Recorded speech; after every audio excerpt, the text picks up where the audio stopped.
Namma Ganit YouTube channel, and we serve you quality content for free, and we have many paid courses as well running. If you want further information, you can contact in the descriptions. Link is already given. और अभी हम लोग क्या करने वाले हैं, तो हम लोग सून बहुत ही कोर्स प्रॉब्लम सॉल्विंग का रिलीज करेंगे और वो आपके लिए बहुत ही फिजिबल होगा क्योंकि पर मंथ के बेसिस पे सब्सक्रिप्शन अवेलेबल होगा और कुछ वीडियोज जो है वो कोर्सेज जिसमें हाई क्वालिटी ऑफ कंटेंट आज जो मैं करूंगा उस टाइप के प्रॉब्लम सॉल्विंग होंगे, प्लस इवन चैप्टर्स का थियरी भी कवर होगा कुछ चैप्टर्स का। स्पेशली हम लोग चाहेंगे कि कुछ पूरे थियरी के साथ आपको पूरा फील दिया जाए, तो उसके लिए मंथली बेसिस पे सब्सक्रिप्शन होंगे। And plus will keep on coming with more such courses और टेस्ट सीरीज, और जिसके लिए आप डिस्क्रिप्शन में कॉन्टैक्ट कर सकते हो। तो चलो आज जो है वो हम कुछ प्रॉब्लम सॉल्व करेंगे और आपको मैं जेई मेंस का एक पेपर जो है वो भी दिखाऊंगा, और जिनको वो जेई मेंस का पेपर लेना है तो आपको बस कुछ नहीं करना है, वो टोटली फ्री में। जस्ट आपको मेरा बुक जो है thin book with fat ideas उसका रिव्यू लिख के स्क्रीनशॉट भेजना है। डिस्क्रिप्शन में व्हाट्सएप नंबर है, आप वहाँ पे स्क्रीनशॉट भेजो और एक जेई एडवांस का पेपर और एक जेई मेंस का पेपर फ्री में ले जाओ, ठीक है। मीन्स फुल्ली सिमुलेटेड और उसके प्रॉब्लम्स लेवल ऐसे होंगे, तो आपको 2 पेपर हम फ्री में हम लोग गिव अवे कर देंगे because you have kept trust in us, और उस ट्रस्ट को देखते हुए। और आपको अगर वन स्टॉप सॉल्यूशन चाहिए मैथमेटिक्स का, JEE mains advanced KCET BITS हर जगह का, भाई कोई भी क्वालिटी है स्पेशली एडवांस वाले का और मेंस वाले का, तो आप हमारे नम्मा गणित पे आ सकते हो। This channel is also very very useful for those who are doing masters and PhD in Tata Institute of Fundamental Research, PhD in Intense Examination, Indian Statistical Institute and Chennai Mathematical Institute। चलो सबसे पहले हम पहला question देखते हैं। तो GAB a differential function defined from 0 to 1 given by this. इसमें will solve many questions, ठीक है। ये सीक्वेंस सीरीज का है, उसके बाद फिर अपन जो है वो एक कोऑर्डिनेट का भी सॉल्व करेंगे। तो पहला कैलकुलस से स्टार्ट करते हैं। इसमें बोल रहा है जी जो है 0 से 1 एक्स का पावर a माइनस 1 एक्स का पावर माइनस ए 1 प्लस एक्स है। फर्स्ट ऑप्शन बता रहा है 0 0 से इन्फिनिटी एक्स का पावर a माइनस 1 प्लस। देखो ये पार्ट जो है ये ऑलमोस्ट यहाँ पे सेम है फर्स्ट पार्ट, तो that tempts me to segregate this into two interval 0 to 1 x का power a minus 1 by 1 plus x D x plus 1 से इन्फिनिटी x का power a minus 1 by 1 plus x D x. जैसे ही आप separate करोगे, अब यहाँ से hint जो है वो वेरी ऑब्वियसली हिंट यहाँ पे मिल रहा है, जो कुछ करके अगर मैं इसको 0 से 1 में सेपरेट कर दूँ, 0 से 1 में कन्वर्ट करूँ, तो I can bring one more functions into picture. तो इसके लिए we'll use a typical substitution x equal to 1 by t that converts this into 1 to 0, that converts this into 1 to 0। x आ गया अपने पास 1 बाई टी का power a minus 1, और ये आ गया 1 plus T, और t ऊपर में dx is minus 1 by T square. तो आप यहाँ से क्लियरली देख सकते हो मेरा इंटीग्रेशन जो है वो 0 से 1 आ गया, एंड ऊपर में अपन के पास जो आ गया 1 बाई टी का पावर माइनस 1 को मैं टी भी लिख सकता हूँ, ठीक है। और ये आ गया आपके पास टी का पावर माइनस है बाय 1 प्लस टी, और नीचे में T T cancel this T T. तो इस एग्जैक्टली अगर मैं 0 से, ये 1 से 0 आ रहा है राइट, तो 1 से 0 विल बिकम 0 से 1 माइनस के साथ, इस माइनस के साथ अपन के पास ये 0 से 1 आ गया, दैट गिव्स 0 से 1 टी का पावर माइनस है by this, which is x का पावर माइनस है by 1 plus x, and that's cool क्योंकि ये एग्जैक्टली, अब देखो इतना खतरनाक सा एक्सप्रेशन ही जस्ट है। ऑप्शन बी जो है वो काफ़ी ईजी है, आप यहाँ से ए के बदले 1 माइनस ए अगर रिप्लेस कर दोगे तो क्लियरली दिख रहा है न्यूमरेटर जो अपन का होने वाला है वो सिमेट्रिक है, तो g of a minus 1 is option B is सही। ऑप्शन सी काफ़ी टेक्निकल है। अब एक बच्चा सोचेगा भाई जी डैश ए कैसे निकाले, तो वो जी ऑफ ए को इसको इवेलुएट करना चाहेगा कुछ सब्सटीट्यूशन से, और साई ऑफ ए के फॉर्म में, फिर जी डैश ए जो निकालेगा साई डैश से, मतलब इंटीग्रेशन करके करेगा, और उसमें आपका हालत हो जाना है खराब, ठीक है। But still I want you to integrate and do it. अब देखो क्या आपका हाल होता है। तो इसका यहाँ पे आइडिया जो है बेसिकली ये हिंट ऑप्शन बी से ही मिल रहा है। अगर g of a is g of 1 minus a for all a belonging to 0 से 1, तो अपन इसको डिफ्रेंशिएट कर देते हैं ए के रिस्पेक्ट में, minus time g dash 1 minus a. अब ए को हाफ पुट कर दो भाई, तो g dash half is minus g dash half. और इस टाइप के मॉडल जो है, और जेई एडवांस ऑलरेडी इस फील्ड पे क्वेश्चन पूछा है, जो बच्चे ऑलरेडी प्रीवियस ईयर कर चुके हैं उन्हें मजा आ रहा होगा ये करके। ऑप्शन डी जो है वो जी ऑफ हाफ पूछ रहा है। अब जी ऑफ हाफ एक तो मैं ऐसे एक्स का पावर माइनस हाफ, और यहाँ से अपन के पास हो गया प्लस एक्स का पावर माइनस हाफ, राइट, 0 से 1, 1 प्लस एक्स। या तो आप इस करके कर दो, तो ये 2 बाहर आ गया, 0 से 1, 1/1 प्लस एक्स रूट एक्स। अब आप क्या कर सकते हो, 2 टाइम्स ऑफ 0 से 1, 1/√x टाइम्स 1 प्लस एक्स।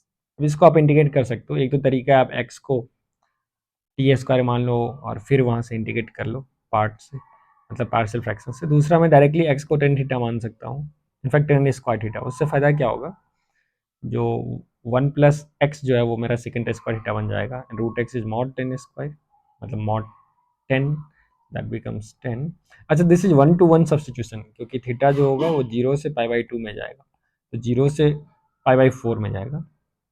0 से π/4 में ये 1-to-1 है, मोनोटोनिक फंक्शन है, दैट सब्सटीट्यूशन इज अलाउड।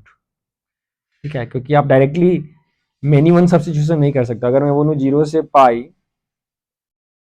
ठीक है ना, sine square x D x का वैल्यू, अब कोई बच्चा बोलेगा सर साइन स्क्वायर एक्स को ही टी मान लो, तो ये हो गया 0 से 0, अब यहाँ डी एक्स कुछ भी हो जाए तो आंसर तो 0 हो जाएगा। ये बिल्कुल गलत है, क्योंकि 0 से पाई में अगर आप साइन स्क्वायर को टी करोगे तो वो many one substitution, that is not allowed. ये बहुत बच्चे को कन्फ्यूजन होता है, तो मैं वही स्मॉल पॉइंट आपको यहाँ बता दिया।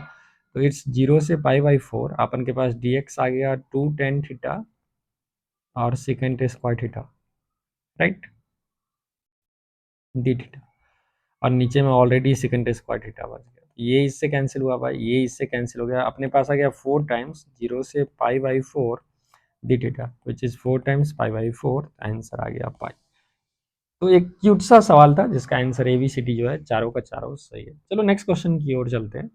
एफ एन डिफाइन किया गया है for every natural number n, sine sine नीचे में कॉस स्क्वायर। तो फिर आपसे 4 ऑप्शन पूछ रहे हैं। अब इस टाइप के क्वेश्चंस में विदाउट एनी फर्दर डिले, आप नीचे में अगर मैं कॉस स्क्वायर, अगर इस बंदे को मैं कुछ मान लो थीटा के ले लूँ, तो ये बंदा आ गया कॉस स्क्वायर थीटा के माइनस।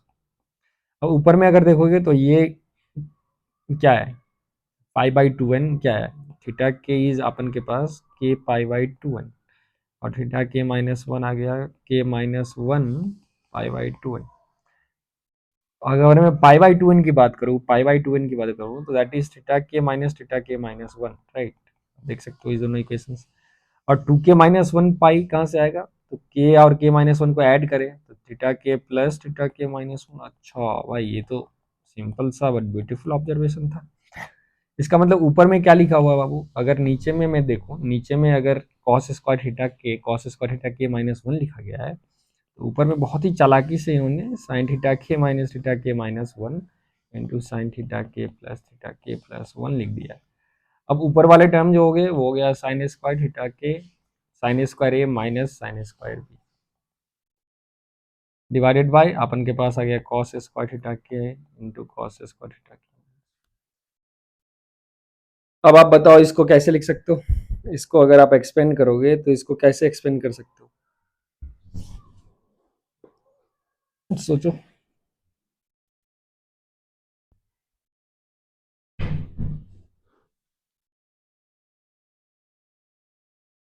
तो अब मैं साइन स्क्वायर थीटा के को क्या क्या लिख सकता हूँ, 1 माइनस कॉस स्क्वायर थीटा के, और ये साइन स्क्वायर थीटा के -1 को लिख सकता हूँ 1 माइनस कॉस स्क्वायर थीटा के -1।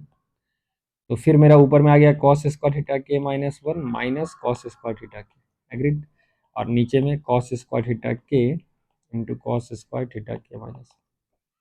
अब अगर तुम इसको फिर सिंप्लीफाई करोगे, देखो कितना अच्छा सवाल है, पूरा जे रिलेवेंट है, बहुत कुछ खास नहीं है, लेकिन आपको ऑब्जर्वेशन चालाकी से कर रहा था। कॉस स्क्वायर थीटा के -1 कैंसिल हो जाएगा भाई, तो सेकेंड स्क्वायर थीटा के माइनस आ जाएगा सेकेंड स्क्वायर थीटा के माइनस। अब फिर से सेकेंड स्क्वायर थीटा की, क्योंकि देखो यहाँ से भी हिंट आ रहा था कहीं ना कहीं टेन स्क्वायर के डिफरेंस में, तो इसको मैं 1 प्लस टेन स्क्वायर थीटा के -1 प्लस टेन स्क्वायर थीटा के -1 लिखूंगा। अब 1 और 1 यहाँ से खत्म हो गया और मेरे पास एग्जैक्टली ऑप्शन डी आ गया, राइट। अब जैसे ही ऑप्शन डी आ गया, तो आप इसको अगर टेलीस्कोपिक करोगे तो एफ एन का जो वैल्यू आ गया अपन के पास, एफ एन वो आ गया tan square n -1 π/2n minus tan square 0, first term ये लेफ्ट करेगा, which is basically cot square π/2। ये अब देखो π/2n और n हो जाएगा π/2 minus π/2 minus theta cot square π/2। तो अगर मैं लिमिट की बात करूँ n tends to infinity cot square pi by 2n divided by n square, तो ये अपन के पास क्या आ गया 1/10 square pi by 2n into n square. अब मैं डिवाइड कर सकता हूँ पाई बाई 2n का होल स्क्वायर से और मल्टीप्लाई कर सकता हूँ pi by 4n square, right. तो यहाँ से n square cancel, n tends to infinity है तो ये टेंस टू जीरो हो जाएगा, तो 10 जीरो बाई जीरो 10x/(x1) हो जाएगा। अपन के पास आंसर जो है वो 4/पाई स्क्वायर बनेगा, राइट। यहाँ पे पाई स्क्वायर बनेगा, ए का वैल्यू जो आया वो अपन के पास तो 4 आ गया। अगर 4 आया तो length of latus rectum 4x है, या तो ये भी गलत होता नहीं तो सही होता। और fn/n³ की अगर मैं बात करूँ, fn/n³ की बात कर दूँ तो वो तो जीरो हो जाएगा, क्योंकि fn का ऑर्डर ऑफ मैग्नीट्यूड जो है n स्क्वायर। तो इसका भी आंसर जो है वो ABCD हो गया। चलो अब थर्ड क्वेश्चन पे चलते हैं विदाउट एनी फर्दर डिले। जो है तीसरा क्वेश्चन पे चलते हैं। तो ये जो है एक फिक्स एलिप्स है। आप ध्यान से अपने क्वेश्चन को पढ़ो भाई, आप ध्यान से क्वेश्चन पढ़ो और फिर बताओ आप इस क्वेश्चन को कैसे सॉल्व कर सकते हो। देखो, फैमिली ऑफ इलिप्स और पैराबोला से बेहतरीन सा सवाल जो है आपके सामने हमने रखा है, और मैं देखना चाहूंगा आप कितने स्मार्टली इस क्वेश्चन को जो वो सॉल्व कर सकते हो।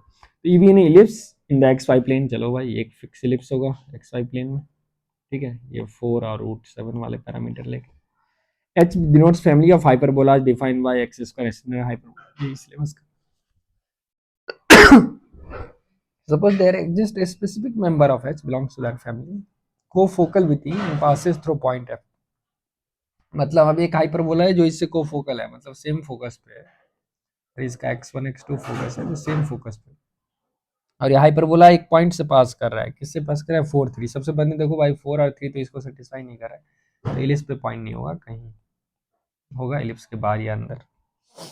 इनफैक्ट तुम बाहर अंदर निकाल सकते हो, 4 और 3 जो होगा वो बाहर ही होगा, क्योंकि ई का tan 0 दे देगा, ठीक है। Let q x naught y naught be any point of intersection between the ellipse e and hyperbola, ठीक है। ये क्यू इसमें से चारों में से हो सकता है। A vertical line is drawn to Q to intersect asymptote at। अच्छा भाई, इसका एसिम्टोट्स भी होगा हाइपरबोला का। वर्टिकल लाइन बोल रहा है ये क्यू से ड्रॉ किया गया है, इंटरसेक्ट कर रहा है एसिम्टोट्स को, मतलब अब हाइपरबोला के दुनिया में क्वेश्चन ले गया। तो फिर वो रविचंद्र ऑफलिंग एक्सपेरिमेंट किया। तो क्वेश्चन बहुत ही खतरनाक नहीं है, लेकिन ऐसा क्वेश्चन है। अब देखो कैसे हमने फैमिली ऑफ हाइपरबोला इलिप्स को करके क्वेश्चंस क्रिएट किए। अच्छा, ये सब जो है नम्मा गणित ओरिजिनल है, मतलब सब हमारे क्रिएशन से, आपको कहीं नहीं मिलेगा। जिसको कहीं मिल रहा है एग्जैक्टली सेम क्वेश्चन तो आप कमेंट सेक्शन में बताओ भाई, और आपको रिवार्ड मिलेगा एक और पेपर। तो ये सभी क्वेश्चंस आपको सिर्फ हमारे चैनल पे ही मिलेंगे और हमारे ही रिसोर्सेज हैं। तो for ellipse E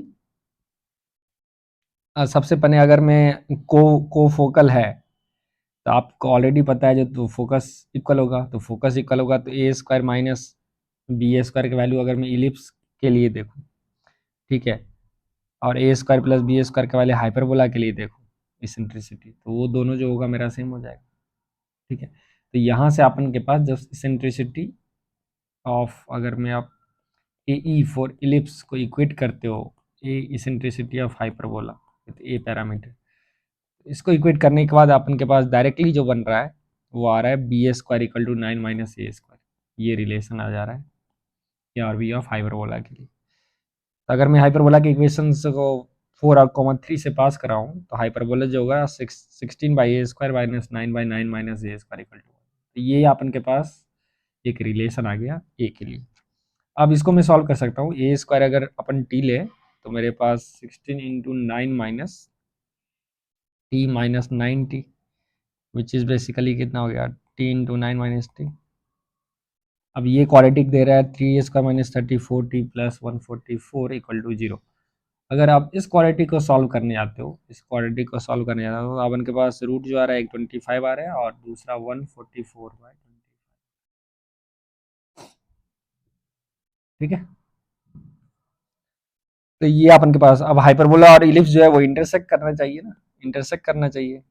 A square for ellipse का पैरामीटर 16 है, तो ए स्क्वायर 16 से तो छोटा होगा ही, तो इसीलिए मैं जो वैल्यू लूंगा ए स्क्वायर का 144/25 लूंगा, तो बी स्क्वायर ऑटोमेटिकली 81/25 हो जाएगा। तो ये भी एक अच्छा था, क्योंकि ए स्क्वायर के यहाँ से 2 वैल्यू आएगा, लेकिन एक को मैं क्यों रिजेक्ट कर रहा हूँ, क्योंकि देर इंटरसेक्टिंग, तो जो भी एक्स कोऑर्डिनेट पॉइंट होगा वो इससे छोटा होगा 25, ठीक है।